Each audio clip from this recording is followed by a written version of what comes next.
I want to talk about the parallels in Daniel and the various interpretations for Daniel 11. The idea is to work through Daniel 11 and get up to the point where then we see that Daniel 11 and then on into 12 starts to parallel Revelation 11, 12, and 13. So the first talk will be King of the North. Before we get into Daniel 11 itself, I want to talk about the ultimate King of the North. Okay. And so when we think about the King of the North, I think we should be thinking that God, the Creator, is ultimately the real King of the North in the prophecy of Daniel 11 is really just a usurper. Is a human trying to claim those prerogatives of God. Of course, the human is a stand-in for the ultimate rebel, Satan, right, who wants to claim God's role as the real King of the North. So, and to build this case, let's look at Job 37, verse 22, where it says that God, the Creator, He comes from the north as golden splendor with God as awesome majesty. And then also in Psalm 48, 1 through 2, it says, Great is Yahweh and greatly to be praised in the city of our God, in His holy mountain, beautiful in elevation. The joy of the whole earth is Mount Zion on the sides of the north, the city of the great king, right? So the great king of the north is the creator, the father. Of course, we know that Lucifer is trying to usurp that role. And we find that in Isaiah 14, 12 through 14, where it says, How you are fallen from heaven, O Lucifer, son of the morning. How you are cut down to the ground, you who weaken the nations. For you have said in your heart, I will ascend into heaven, I will exalt my throne above the stars of God. I will also sit on the mount of the congregation, or the mount of the Moedim, the festivals, on the farthest sides of the north. I will ascend above the heights of the clouds. I'll be like the Most High, right? So here we have God is the ultimate, the great king of the north. Satan wants to be the king of the north. And he wants to rule over the mount of the congregation is the English translation, but in Hebrew it's Har Moedim, so it's the mount of the festivals, the religious festivals. That's what Satan wants to rule over, which is why time becomes such a important issue um, in the government of God versus Satan. So what does Satan do, right? He's working through men, and so he sets up earthly kings. Right, but these earthly kings, we know from Revelation 13, verse 2, that the dragon is the one who gives the power and the throne and great authority to these earthly kings, right? And this goes all the way back to the very first kingdom, the kingdom of Babel, that Nimrod set up, right? The beginning of Nimrod's kingdom was at Babel, from which we get the name Babylon, right? And that's the beginning of the story. That's where earthly kingdoms begin, is at Babel with the Tower of Babel, and man trying to um, set up his own religion and do his own thing, right? They're trying to save themselves from a potential future flood that God promised wasn't coming anyway. And then down to the end of the story in Revelation 18, it says that eventually, right, thus with violence, the great city of Babylon shall be thrown down and shall not be found anymore, right? So the kingdoms of earth are the kings of the north are temporary. The earthly kings are temporary, right? But they ultimately began with Babel and end with Babylon, right? And Babylon is really, it's just a symbol of opposition to the creator and as an attempt to establish the authority and kingdom of man over that of the creator, right? So we see religious liberty coming into play here. We see issues of time and relationship. What day are you going to worship God on? Comes into this, the kingdom of God versus kingdom of man. And in Daniel, especially, the prayers that Daniel had, praying to any god other than the king was forbidden, and Daniel's cast into a lion's den. Right? This is the Babylonian system of denying people the right to exercise their freedom of conscience, to have a relationship with God as they see fit. And that's like the identifying characteristic, really, of the king of the north, the earthly king of the north, is to give a human figure the prerogatives of God to dictate conscience, specifically when it comes to the Moedim, the festivals, including the weekly Sabbath. So other biblical designations would be you see so many parallels with the Daniel 11, with the earlier parts of Daniel, where we have then the king of the north would be these successive beasts, okay, from rising from the sea. So the dreadful beast, the king of the north, those are kind of synonymous terms. And of course, in Christianity, the word Antichrist is thrown around a lot. It's not really a biblical title for this power, this earthly power. The word Antichrist only shows up a few times in the letters of John, epistles of John, and it's only used to talk about people who deny the Father and the Son. So it's not really a term that's used to apply to the King of the North, but in common, lingo, right? The Antichrist, the king of the north, the beast. So we have a king of the north, right? And in Daniel 11, of course, we know that there's a king of the south, and these two powers are in conflict. So today I'm going to go through kind of the first part, focusing mostly on the king of the north, but I do want to introduce the idea that there is a king of the south, and that the king of the south existed from before the time that Daniel 11 was written down. That these titles actually go back to Jeremiah. Jeremiah was, of course, probably an older man when Daniel was led away captive, so probably a mentor of Daniel, possibly even one of his teachers.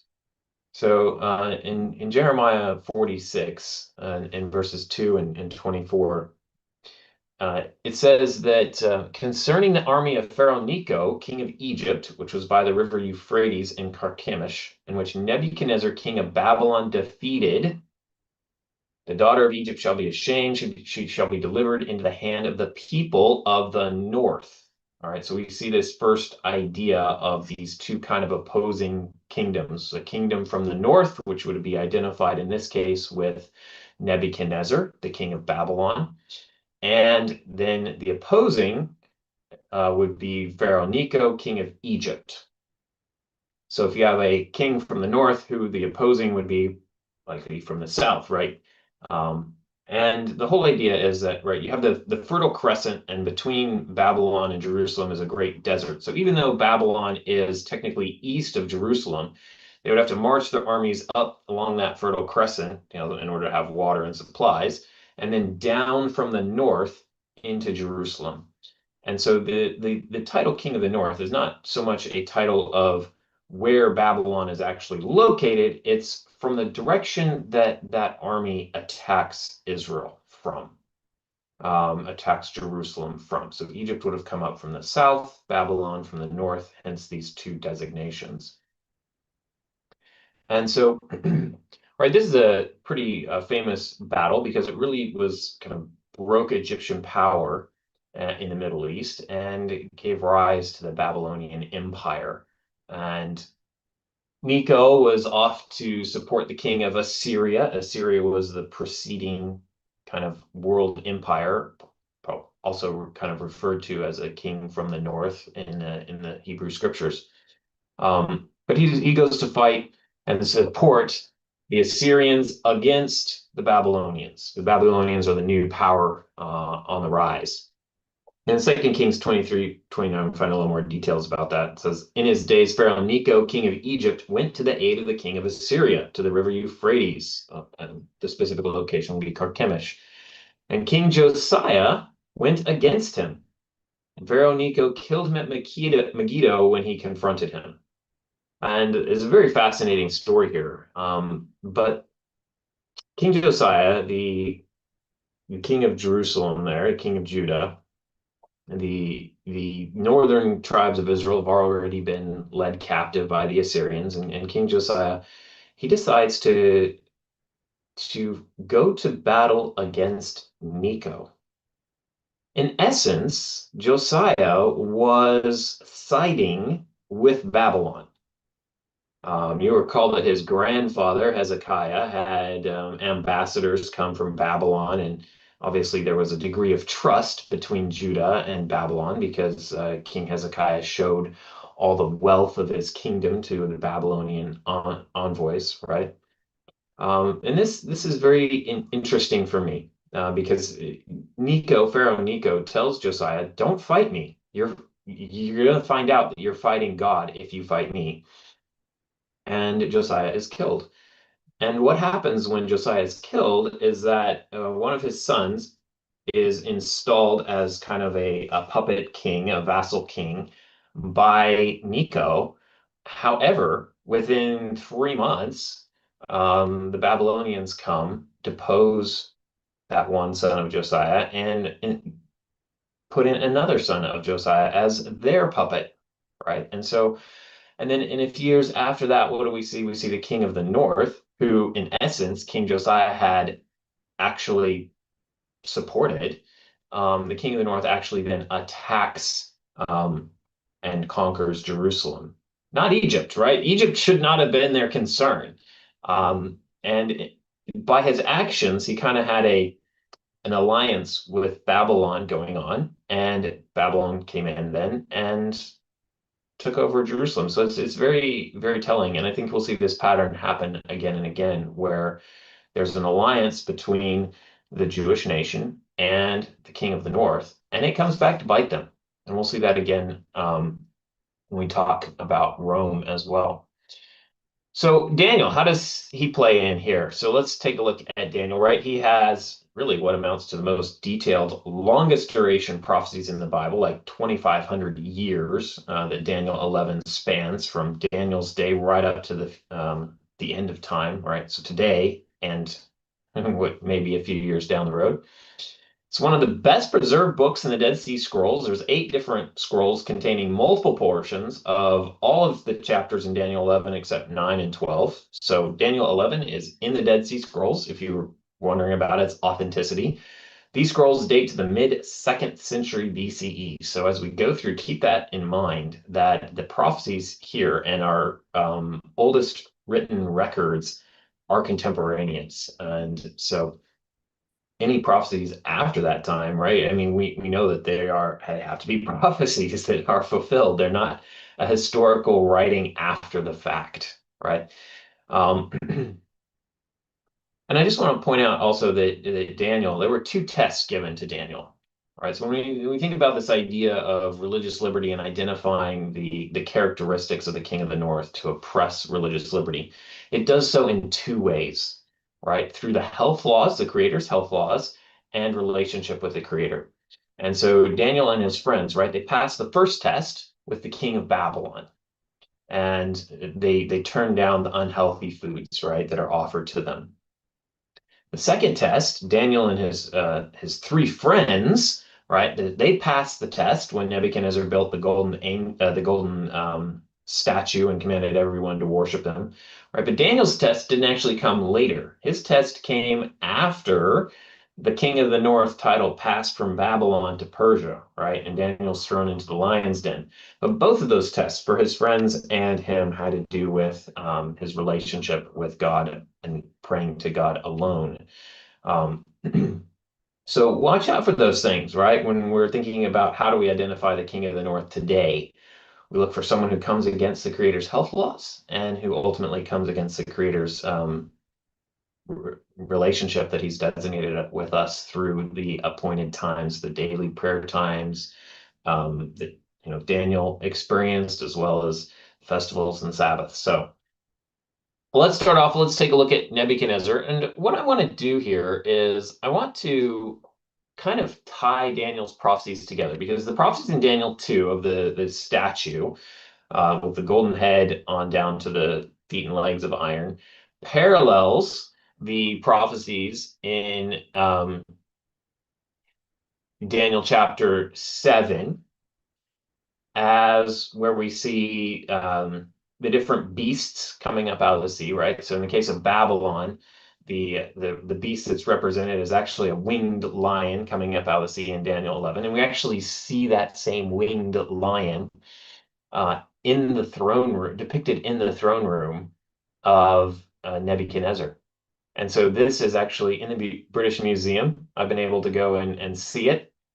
It's a mosaic that's been painstakingly pieced back together of a winged lion that was found in Nebuchadnezzar's throne room and matches up with the prophecy. So we've got Nebuchadnezzar, the head of gold, the represented by the winged lion, right? And then we have this chain of successive world kingdoms after the Babylonian Empire. And ultimately, what are they destroyed by? They're destroyed by a stone cut out without hands, right? Which could be the asteroid that God sends, right? In the literal sense, but also the stone represents the stone, the cornerstone that's rejected, but upon which, God builds his temple, right? Yeshua, the Messiah. So, and his kingdom. So Daniel 2, right? There is a God in heaven who reveals secrets, and he has made known to King Nebuchadnezzar what will be in the latter days.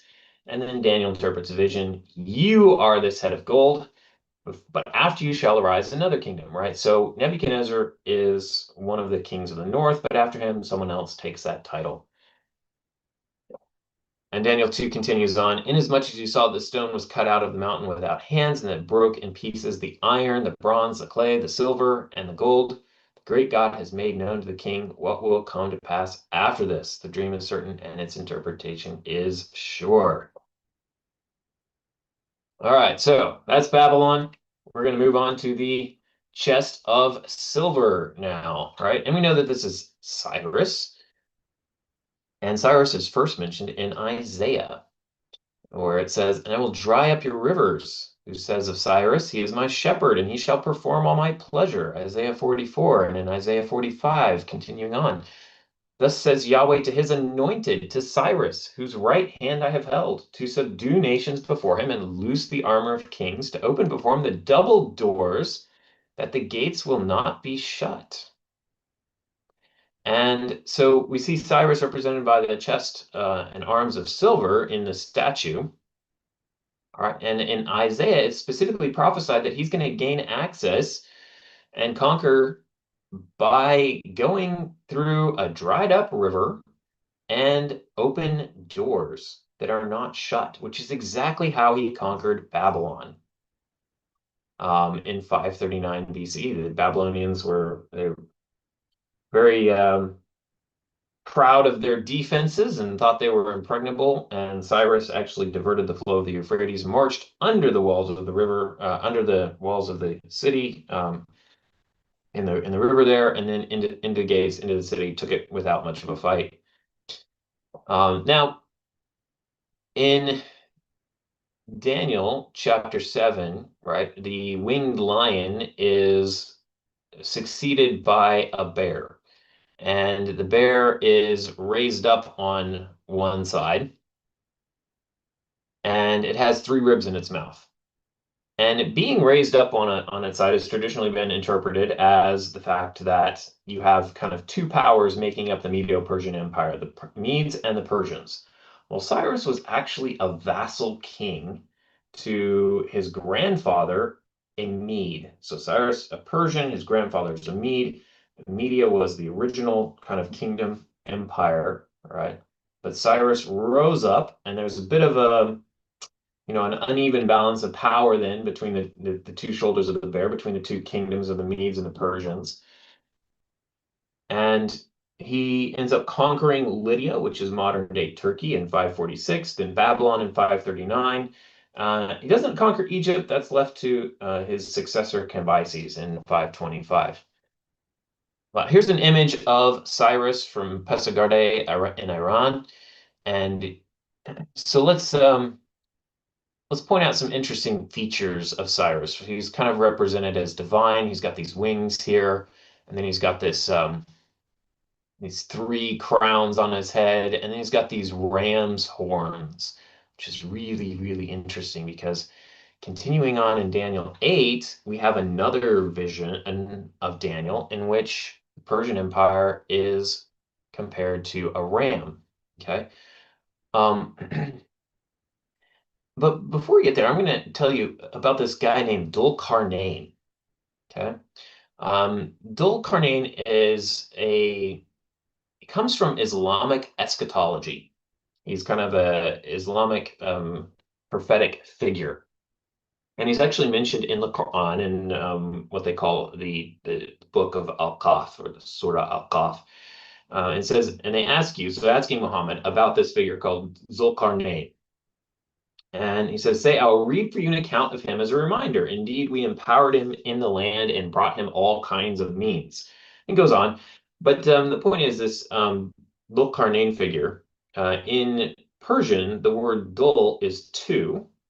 And in the Semitic languages, so in both Arabic, which the Quran is written in Arabic, and in Hebrew, in the book of Daniel, Qarnain means horn. So here we find a very interesting thing in the Quran that's that it uses a Persian word for two and a Semitic word for Qarnain, which also comes from the Bible. So what's being done here is the Quran is actually pointing back to the Bible, and it's actually pointing to Cyrus, right? A Persian, using the Persian word for two, and Qarnain, two horns, right? And it's alluding to the book of Daniel. And there's guidance out there, even for Muslims, to go back and look at like prophecies in the Bible, specifically Daniel, which is just absolutely fascinating. So in Daniel 8, right, we have this vision of a ram. So he's standing beside the river. There was a ram with had two horns, and the two horns were high, but one was higher than the other, and the higher one came up last. So again, this is a reference to the division of the Medes and the Persians, right? With the fact that the Persian Empire kind of came up last and kind of came up higher than the Median Empire. And also at the British Museum, I've seen these as well, which is really cool. This is a silver ram rhyton from the 5th century. So this silver ram with its two horns, right, may have been, this may have been the cup that Nehemiah poured wine in for Artaxerxes, right? Or a cup very similar to it. But this two-horned motif, right, shows up in the carvings in Iran of Cyrus as well as in their drinking goblets. And it's pointing back to the Bible. And this obviously was such a well-known historical fact that it even made it into the writings of the Quran, you know, 2,000 years later. All right, so now let's get into Daniel 11, right? All these prophecies have been parallel. And so Daniel 11, Daniel's still alive. He outlives the Babylonian Empire. He sees its fall to the Persians. So his very final vision ignores the Babylonian Empire completely. It's done. It's finished, right? So Daniel 11 starts with the time of the Persians, right? And so it starts Daniel 11, the first couple of verses here kind of encapsulate the prophecies related to the Persian Empire. It says, in the first year of Darius the Mede, so Gabriel, who is explaining this prophecy to Daniel, Gabriel arose to be an encouragement and protection for him. And now I will tell you, so he's telling Daniel the truth. Behold, three more kings are going to arise in Persia. So the first one being Cyrus, and maybe the Darius the Mede, maybe another name for Cyrus, or maybe his vassal king. But anyway, right at the beginning of the Persian Empire, he says there's going to be three more after the current one. Okay. Then a fourth will gain far more riches than all of them. As soon as he becomes strong through his riches, he will arouse the whole empire against the realm of Greece. Right. So we start with Cambyses, the first of these next three kings. Okay. And Cambyses was the one that invaded Egypt. And here we see this is a seal depicting the subjugation of Pharaoh after the Battle of Pelusium in 525. So Pharaoh Psamtik III was conquered by Cambyses, and the Persian Empire just extended and extended, devouring much flesh like that bear, right, with the three ribs in its mouth. It's got all three ribs: Lydia, Babylon, and now Egypt. So these verses in Daniel 11 begin with the reign of Cambyses and end with that of Xerxes the First. So covers the year 530 to 465 BCE. After Cambyses, there was a usurper called Smyrtus or Bardia, and he is depicted here under the feet of the third king, Darius the First, right? So you have Cambyses, which would be the first one after Daniel gives this prophecy. And then you have the false king, the usurper here. That's the second one. And then Darius the First is the third one. Okay, and this is depicted in what's called the Behistun rock inscription in Iran. This is a description of Darius putting down various rebellions in 521. So not long after Cambyses conquered Egypt, we already see Darius on the scene. You can see all these guys with their hands tied behind their back. These are all the rebels that he's captured along with this false king, Bardia. All right, so we should be expecting a fourth king now, and that king would be Xerxes. So Xerxes I, who was possibly the husband of Esther, he's the most likely candidate for that. He raised a multi-ethnic army, a huge army, and it's actually depicted on his tomb. So these three tombs here are for some of the first kings of Persia. This is in Naksh-Urstam, Iran. And so one of these, I believe it's this one here, depicts Xerxes the First and his tomb. And you can see him standing here. He's uh, performing some kind of ritual for the sun god. And below him is his huge multi-ethnic army. And you can look at the dress of each of these soldiers, and they're all very distinct, very different. The ethnic features on each of the faces. You got Persians, Parthians, Khorezmians, Hindu, Babylonians, Arabs, Cappadocians, Ionians, Cushites from Ethiopia, Sudan. Okay. This is probably the army that he raised up through the great party, right? If you're going to raise a great army, you've got to throw a party for all the nobles, which is probably the party that's talked about in Esther, where he wanted to parade his first queen, Vashti, in front of them. Anyway, this was in 480 BCE, an attempt to invade Greece, right? But he's defeated, and he's not unable to conquer Greece. And so really the power of Persia begins to wane at this time. And so they really kind of disappear from the prophecy. There are more kings in Persia, but the prophecy ignores them and transitions to Greece. And here we have Alexander, Alexander the Great, right? So in Daniel 11, 3 through 5, it says, and a mighty king will arise, and he will rule with great authority and do as he pleases. But as soon as he has arisen, his kingdom will be broken up and parceled out toward the 4 points of the compass, but not to his own descendants, nor according to his authority which he wielded. For his sovereignty will be uprooted and given to others besides them. And the king of the south will grow strong, along with one of his princes, who will gain ascendancy over him and obtain dominion. His dominion will be a great dominion indeed. Okay, so continuing on with the parallels between Daniel 2 and Daniel 7 and Daniel 8 and Daniel 11, right? Alexander shows up in all of those. We see the transition to the belly and thighs of bronze. We have the leopard, the four-headed leopard with the 4 wings. We have the 4 points of the compass here in Daniel 11. We have Alexander, who, interestingly enough, is depicted on his coinage with 1 horn, right? So we go from 2 horns to 1 horn. Here's a coin of Alexander. He's got 1 horn there. Here's a Sidonian sarcophagus. This is probably one of the earliest depictions of Alexander outside of coinage. This depicts the Battle of Issus in 333 BCE. And look at this right here. There's Alexander with 1 horn right there. Right, and what does Daniel 8 talk about, right? It's got the goat with 1 notable horn, right? And that goat is the one that slays the ram with 2 horns. And then that goat is obviously interpreted to be Alexander. And we just get some more details. So each of the prophecies build on the previous ones, and we get more details in Daniel 11.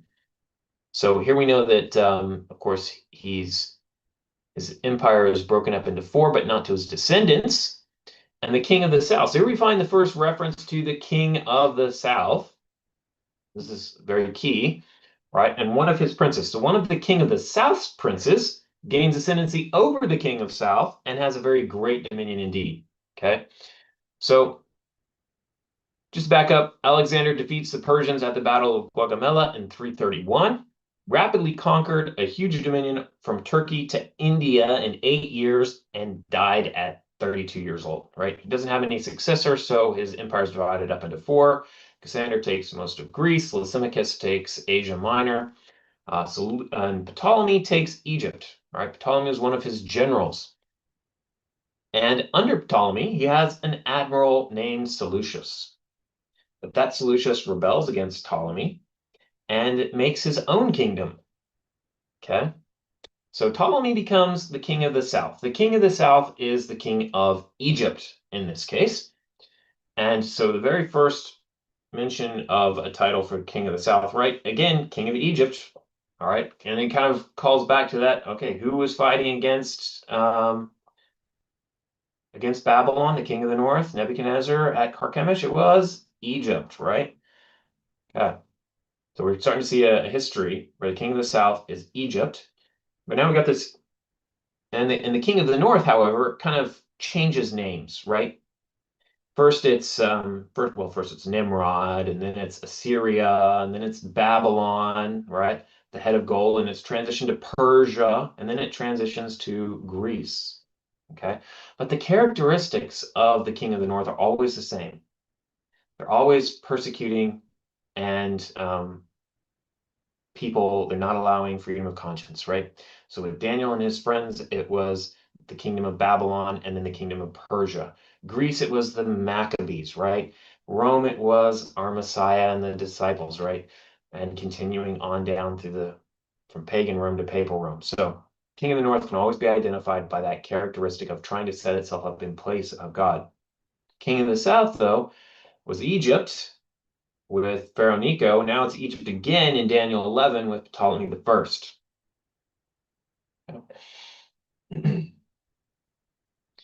So continuing on with Daniel then, it says, after some years, they will form an alliance, and the daughter of the king of the south will come to the king of the north to carry out a peaceful arrangement, but she will not retain her position of power, nor will he remain with his power, but she will be given up, along with those who brought her in, and the one who sired her, as well as he who supported her in those times. But one of the descendants of her line will arise out of his place.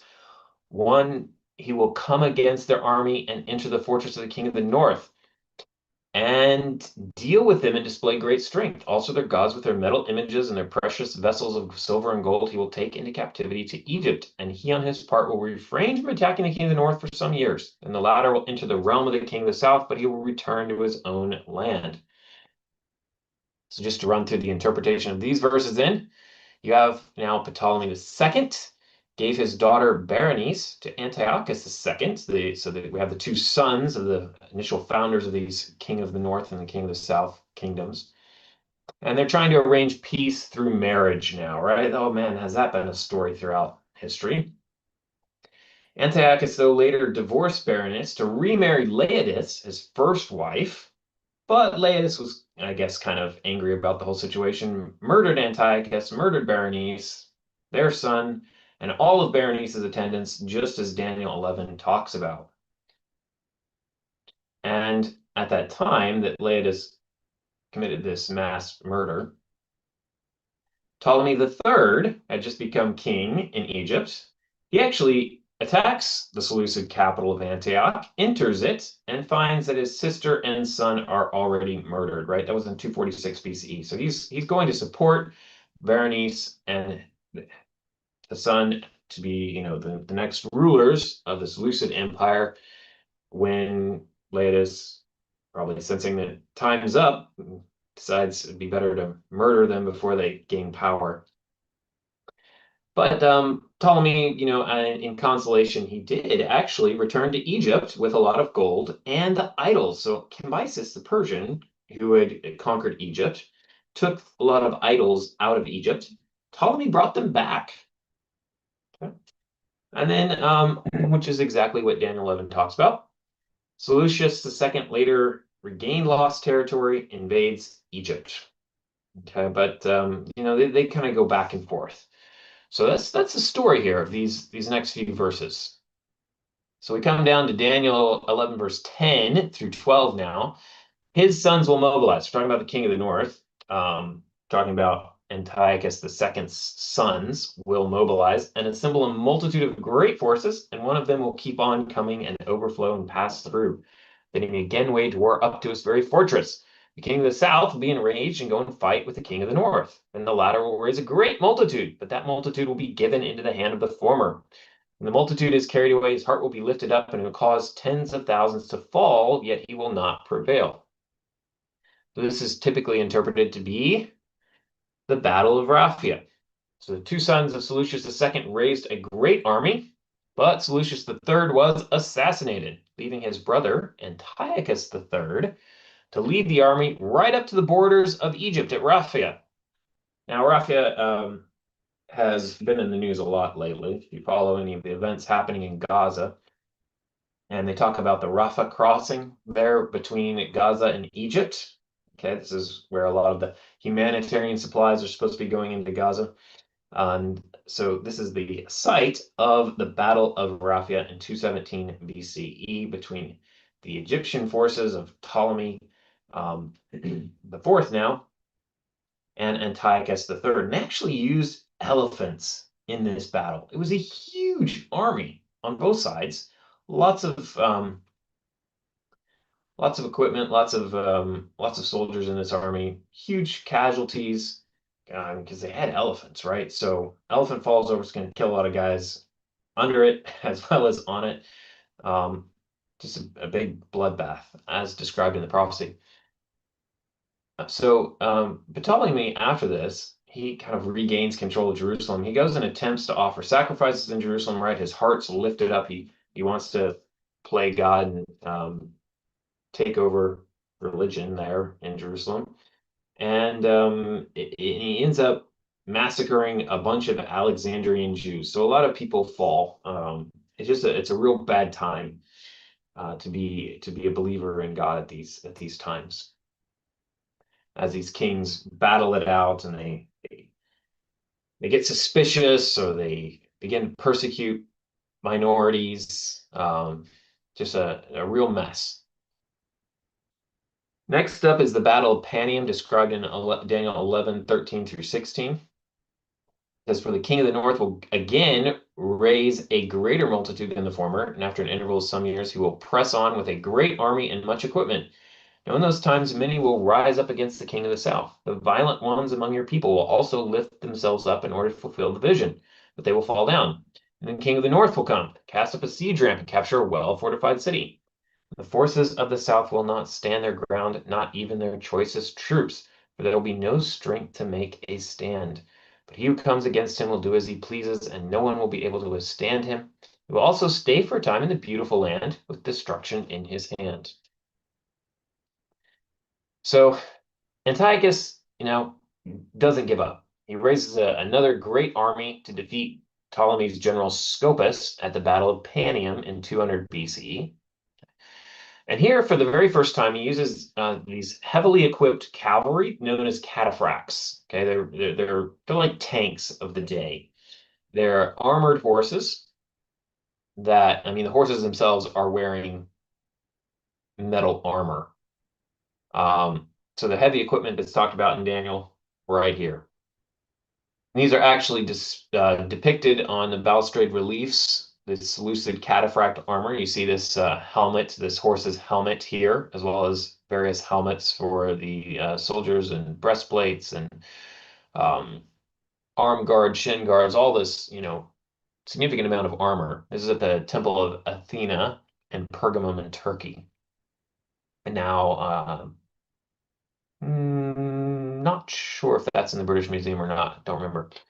I don't think it is.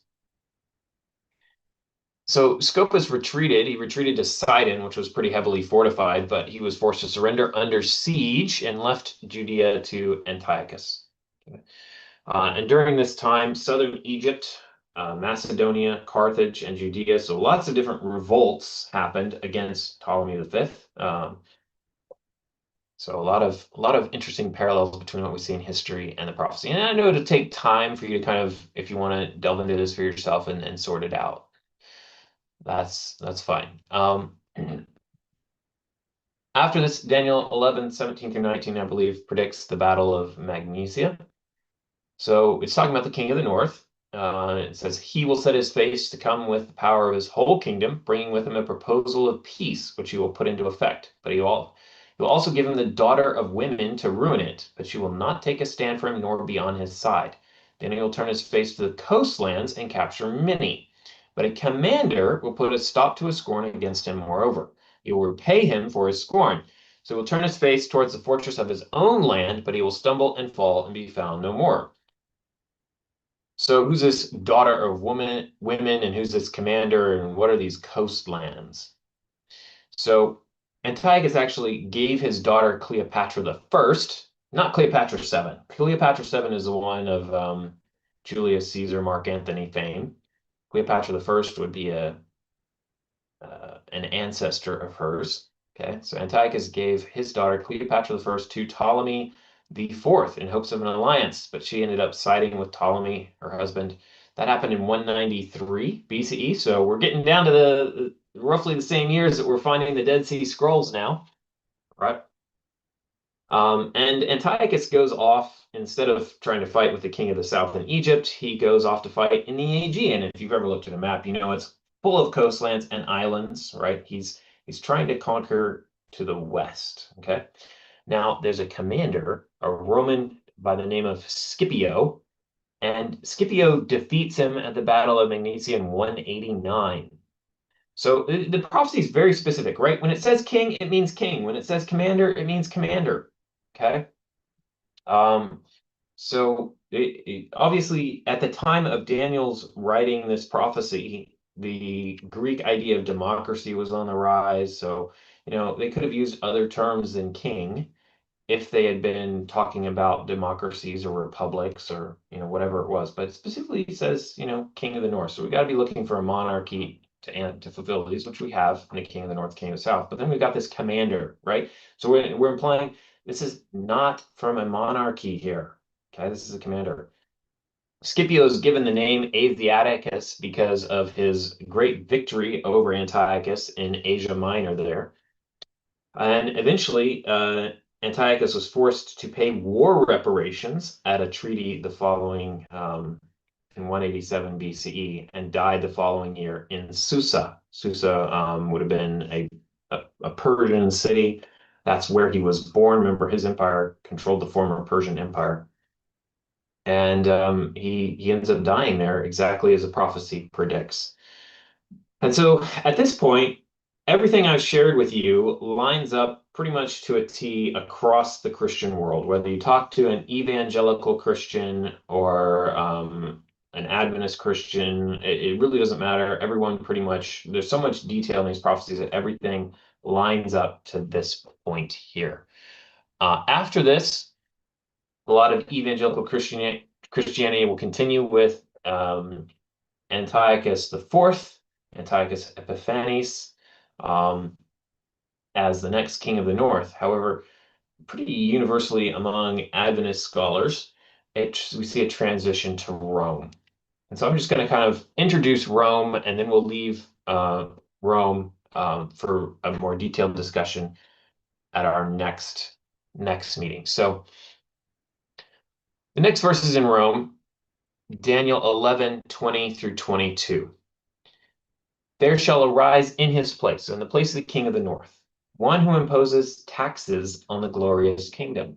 But within a few days he shall be destroyed, but not in anger or in battle. And in his place shall arise a vile person, to whom they will not give the honor of royalty, but it shall come in peacefully and to seize the kingdom by intrigue. With the force of a flood they shall be swept away from before him and be broken, and also the prince of the covenant. I think that prince of the covenant is the Messiah, and which is why I think a lot of Adventists tend to interpret these two verses as having to refer to Rome and no longer the Greek kings, right? So what happens, we see this pattern. Why do we think it transitions to Rome? Well, if you remember what happened when Xerxes the First went off and attacked the Greeks, okay? You have the Persian Empire attacking the Greek Empire. The Persian was the king of the north, but the Greeks would become the king of the north. But the Greeks won that battle.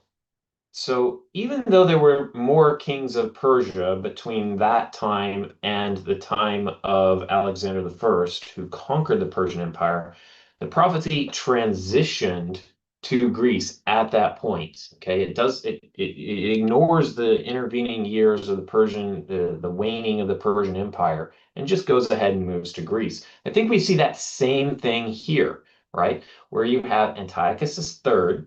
He goes and attacks the coastlands, which would be attacking towards Rome, making the Romans nervous. This commander puts a stop to that.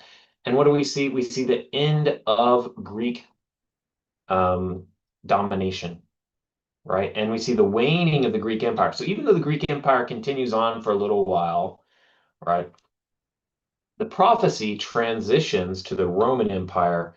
And we see in the middle of that, these two verses here, the Prince of the Covenant. So we're talking about Yeshua here. And so we would have to be talking about Rome at this point. And so it begins with someone who imposes taxes. So who is that? That's, well, in Luke 2:1, right? You have Augustus, Caesar Augustus then.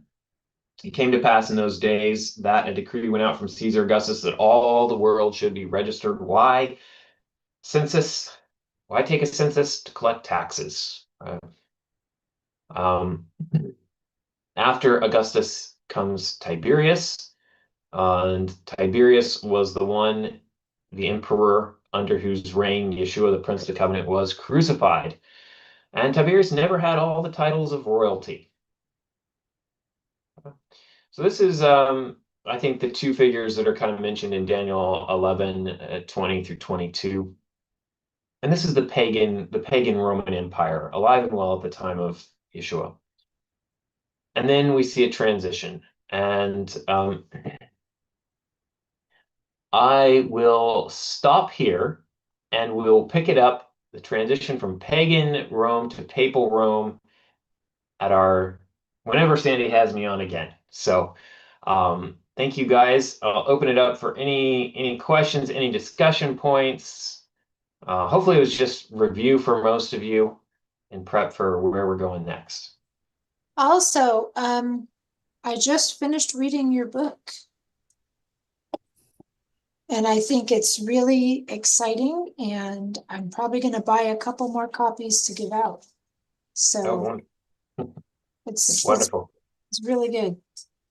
It was kind of thinking on the lines I was, as far as, not symbolic, but more natural, like comets and meteors and all that fun stuff. So yeah, it's pretty good. Good, good. I'm glad you enjoyed it.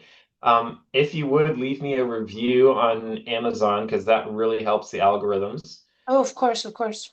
Okay. And if you do want to buy more on my website, I do a bulk order. You can get 5 books for like the price of 3. And if you do that direct through me, it'll save you a bunch of money then. It's just like the cost of printing it there. So it was very good and helped me understand a little bit more. Me and Daniel 11 and some of those things go over my head. Have you ever heard of this book? I can't quite read the title there. It doesn't look familiar. It's called the Cobran Bible. The Hebrews we have our Bible, while the Egyptians have their Bible. And the reason that I got this was 20 years ago when I was studying Planet X. There's 3 chapters in there. It's about this asteroid that flew by planet Earth that caused all the plagues of Israel. That's what they believe. Wow. And that's an ancient Egyptian belief? Yes. And it was translated in the 1800s. And it says it's coming back. And when it comes back, the men will be acting like women and the women will be acting like men. Sounds like today. Yeah, exactly. Wow. So it's called the Cobra Bible? The Cobran Bible. And when it's actually 3 books, and the only 3 chapters I've read in there was when it talks about the destroyer, Planet X. Interesting. That's the only things that I've read in there, because I believe in our Bible, not their Bible. And I just found it interesting that they associated it with things flying in the skies, like comets and things like that. Yeah. Yeah. I did a really fun podcast with Little Light Studios where we talked about how Hollywood is so taken up with this idea of asteroids destroying the Earth. And there's another guy too that looks in a lot of those spiritualism type, stuff. And they're talking about asteroids, the spiritualists are. After you spoke last time, I was thinking, I can't remember his name was, I think, Jim Birkeland or something like that. He was a geologist that lives in the Bay Area, and he used to predict earthquakes.